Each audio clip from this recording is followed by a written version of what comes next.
Good morning, everybody. Pastor Stitch, Narrow Path Christian Church, BC, Bay City, Michigan. Welcome to the Biker Devotional. Today is June 19th, 2026, and we are looking at Proverbs chapter 19 and verse 19. Proverbs 19:19, and it says this: "A person with great anger bears the penalty. If you rescue him, you will have to do it again." I see this. I've seen it in my own life hundreds of times, but I see it in the recovery community all the time as well. The people who know that they've got to address something with someone because it's bothering them. It happens in the church community as well, where they say, well, the scripture says if you have aught against someone, you should go to them and make it right. And actually, the scripture says if you know someone has an aught against you, but,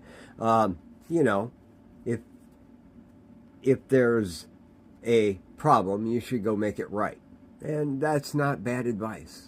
In recovery, we know that if you are holding on to resentments and whatnot, it just keeps you trapped. So we see this all the time where people go to make things right, but they are stuck in their indignation when they arrive to make it right. Because what they're saying when they show up, what I've said when I show up, is this is what's right, and you need to fall in line with it. A person with great anger or great indignation ends up suffering the consequences. If you rescue them, you'll have to do it again. And I've been struggling with that last part for a really long time, and came to the realization that if I go to someone and say, this is my problem, and it starts with you, and they say, you're absolutely right. Good morning, Patrick. Good to have you from Australia. If you go to somebody and you're angry, you're indignant about what they've done, and they say, you're absolutely right, and then they take all the blame in the problem, you rescue them, but it's going to do it. You're going to go through it again. But if you're able to talk it through, you'll find that if you're able to talk it through, there is going to be resolution. And if you're unable to talk it through, then the indignation was the problem, and there wasn't a spirit of reconciliation or forgiveness.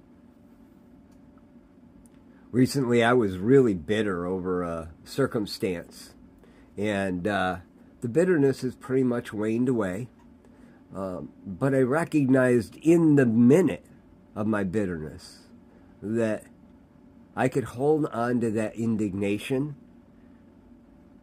or I could forgive them. The bitterness didn't go away right away, because bitterness is a feeling. Forgiveness is a decision. And so I started working out the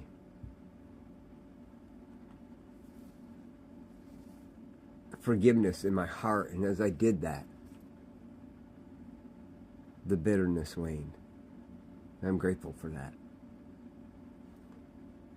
A person with great anger or indignation will bear the penalty, and I've done it too many times in my life. And unfortunately, I was really good at forcing people to agree with me. And so I ended up putting them in positions to have to agree with me again and again and again.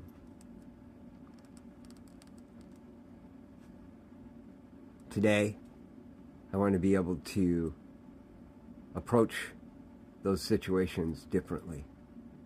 Instead of approaching it with great indignation, approaching it with forgiveness and reconciliation. Guys, I hope something I said today is helpful. I love y'all. Hope you have a great day. God bless.